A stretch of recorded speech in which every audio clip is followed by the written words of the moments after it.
Hero चाहे कितनी भी सफाई दे दे, वो जिंदगी भर उस लड़के के बाप के सामने नजर नहीं उठा पाए।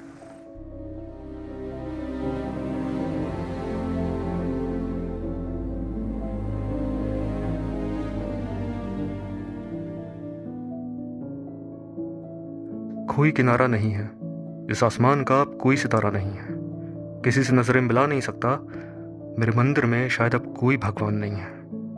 नसीब उम्र के जरिए मुझे मार ही देगा, नहीं मार पाया तो मैं खुद के ही ज़माने में एक जुल्म हूँ। गौर करने वाली बात है कि कमियां मुझे खुद से कैसे पता खुद की। क्या मैं ही सिराज का कुफर हूँ? मेरा 7 साल हो गए उस बात को।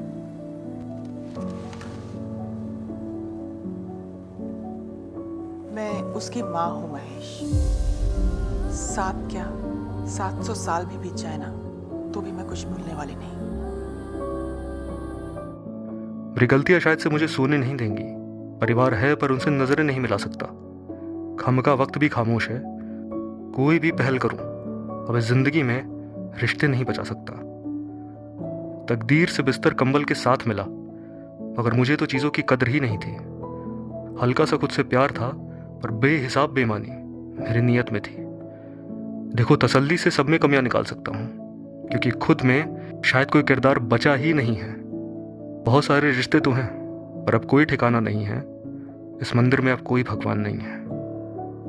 मुंह छुपा के अब थक चुका हूं। क्या गलती के बाद फिर से रास्ते नहीं खुलते हैं? ये रास्तों पे चलने के लिए भी सिफारिश नीयत से लेनी पड़ेगी। मानता हूं शायद से सबसे पहले सिफर मुझे ही मिला, पर क्या शिखर देखने की जरूरत मुझे नहीं मिलेगी?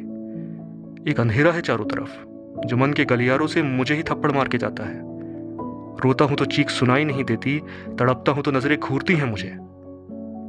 कोई तो सूरज बचा होगा, या शायद अब कोई सुबह नहीं है। मेरे मंदिर में अब कोई भगवान नहीं है। खैर, शब्दों से क्या खेलना जब शब ही नाराज हो। बस जी रहा हूं तकलीफ से मोहब्बत करते हुए। नाकाफी है मेरी कोशिशें, पर एक आखिरी सलाम, क्योंकि गलत हूं मैं, पर गलतियों का अब कोई अंत नहीं है। इस मंदिर में अब कोई भगवान नहीं है, अब कोई भगवान नहीं है।